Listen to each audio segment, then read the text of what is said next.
তুমি জানো যুবক, যেই নীতিতে তুমি মহরম করতে গেছো সেটা কাদের নীতি? তারা হলো শিয়া গো, শিয়া।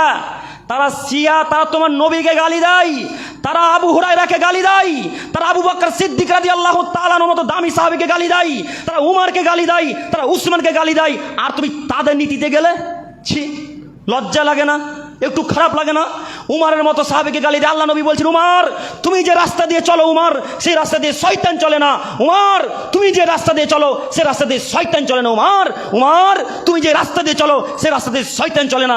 এত বড় দামি, এত দামি সাহাবীকে এই খ্রিস্টান, এই শিয়ারা গালি দেয়। তুমি তাদের দলের অন্তর্ভুক্ত হলে তুমি কিভাবে ওই তাজিয়ার সামনে মাথা নত করতে পারলে? তুমি কিভাবে খঞ্জর মারতে পারলে? তোমাকে শতদিন বলেছি, যারা খঞ্জর মারে তারা জাহান্নামে যাবে যদি তওবা না করে মারা যায়। যারা খঞ্জর মারে তারা যদি মারা যায় তওবা না করে জাহান্নামে যাবে, কোনো মায়ের বেটা ঠেকাতে পারবে না।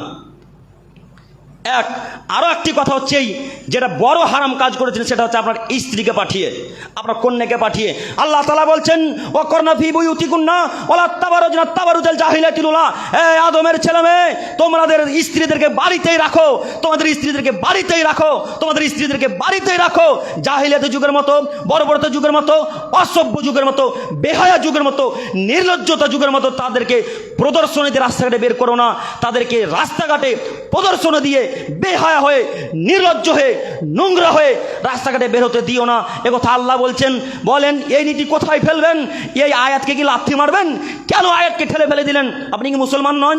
আপনি আজকে বলে দেন আমি রহমানপুরে হিন্দু হিসেবে বসবাস করছি, আপনি আজকে বলে দেন আমি খ্রিস্টান হিসেবে রহমানপুরে বসবাস করছি, আপনি আজকে বলে দেন আমি ইহুদি হিসেবে বসবাস করছি।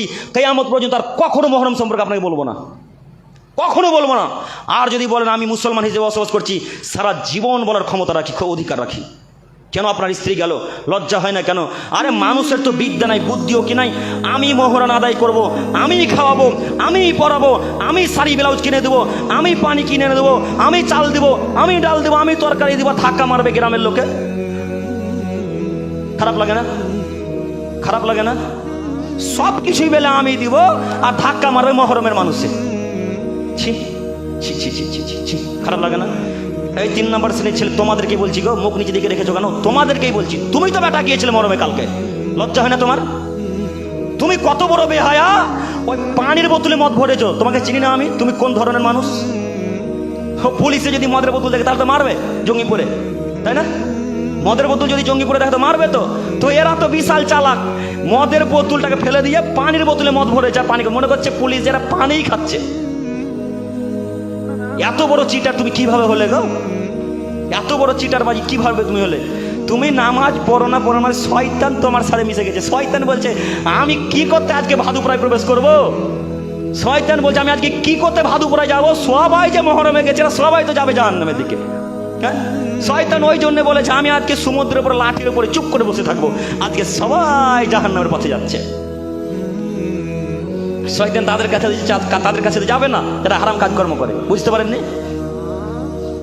আপনি কেন বুঝতে চাইছেন না? ওরা আপনার স্ত্রী গো, আপনি দেখবেন, মজা নিবেন, যা করার আপনি করবেন, কেউ দেখতে পারে না। আরে পাড়া প্রতিবেশী তো দেখতে পারে না, পারেই না। পাড়া প্রতিবেশী তো দেখতে পারে না, আপনার ভাইও দেখতে পারে না গো, আপনার ভাই। বলেন এই বাক্যে কি দিয়ে বুঝাবো?